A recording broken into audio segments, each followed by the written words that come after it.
La présente conférence régionale s'inscrit dans la vision impulsée par le président du Faso, chef de l'État, le camarade capitaine Ibrahim Traoré depuis le 30 septembre 2022, celle d'un État fort, souverain, responsable et proche de son peuple. La construction de cet État fort passe par l'instauration d'une gouvernance en adéquation avec les aspirations profondes des populations. Le gouvernement a assumé avec responsabilité la conduite des transformations politiques, économiques et sociétales voulues par les Burkinabés. Mais gouverner ne consiste pas seulement à agir. Gouverner, c'est aussi expliquer, rendre compte, écouter et ajuster.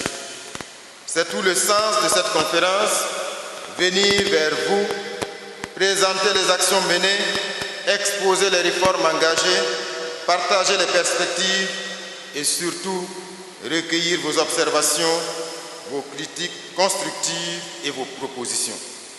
La construction d'un Burkina Faso souverain, sécurisé et prospère ne relève pas de la seule responsabilité du gouvernement.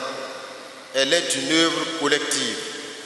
La mobilisation exceptionnelle autour du Fonds de soutien patriotique, l'engagement des volontaires pour la défense de la patrie, l'adhésion aux initiatives de développement démontrent que notre peuple a compris l'enjeu historique du moment. Aujourd'hui, nous attendons de vous des contributions concrètes, des suggestions réalistes, des critiques responsables, des propositions opérationnelles. Le gouvernement est disposé à écouter et à intégrer les idées pertinentes dans la conduite de l'action publique.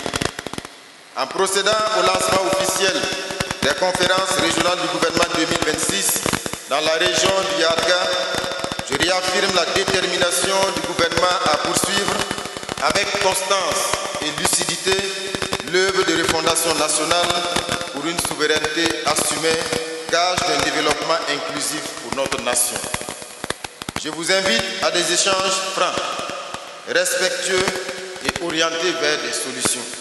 Dans l'unité et la discipline, nous poursuivrons la marche de la révolution progressiste populaire pour un Burkina Faso maître de son destin et résolument tourné vers la paix, la prospérité partagée pour ses fils et pour ses filles. La patrie ou la mort, nous vaincrons. Je vous remercie.